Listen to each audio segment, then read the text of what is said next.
அமெரிக்க குடியுரிமை Donald Trump பிறப்பித்த உத்தரவை ரத்து செய்துள்ள உச்சநீதிமன்றம்.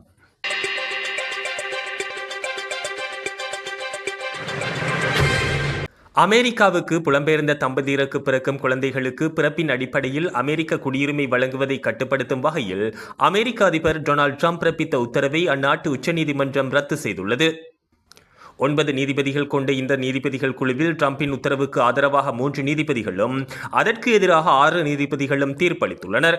குறித்த தீர்ப்பின் மூலம் அமெரிக்கா மண்ணில் பிறக்கும் குழந்தைகளுக்கு குடியுரிமை வழங்கும் 150 ஆண்டுகள் பழமையான சட்டப்பூர்வமான பாரம்பரியத்தை உச்ச நீதிமன்றம் மீண்டும் உறுதிப்படுத்தியுள்ளது.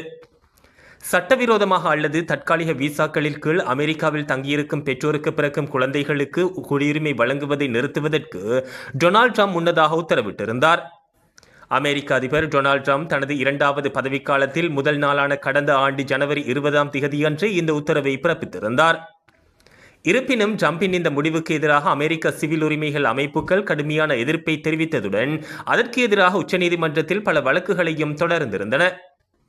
அதன்படி விசாரணைக்கு எடுத்துக் கொள்ளப்பட்ட குறித்த வழக்கின் இறுதி தீர்ப்பை அறிவித்த உச்சநீதிமன்றம் ட்ரம்ப் பிறப்பித்த இந்த உத்தரவை ரத்து செய்வதாக அறிவித்துள்ளது. இதன்படி புலம்பெயர்ந்தோருக்கு பிறக்கும் குழந்தைகளுக்கான அமெரிக்க குடியுரிமை வழங்கும் தற்போதைய நடைமுறை எவ்வித மாற்றமுமின்றி தொடர்ந்து அமுலில் இருக்கும். உச்சநீதிமன்றத்தின் குறித்த தீர்ப்பு அமெரிக்க அதிபருக்கு நிச்சயமாக ஏமாற்றத்தை அளித்திருக்கும் என வெளிநாட்டு ஊடகங்கள் செய்தி வெளியிட்டுள்ளன. இதன் காரணமாக அமெரிக்காவிற்குள் சட்டவிரோதமாக புலம்பெயர்பவர்களை கட்டுப்படுத்த அவர் மேலும் சில கடுமையான நடவடிக்கைகளை எடுக்கக்கூடும் என எதிர்பார்க்கப்பட்ட போதிலும் இந்த தீர்ப்பு குறித்து அமெரிக்க அதிபருக்கு இதுவரை எந்தவொரு கருத்துக்களையும் தெரிவிக்கவில்லை.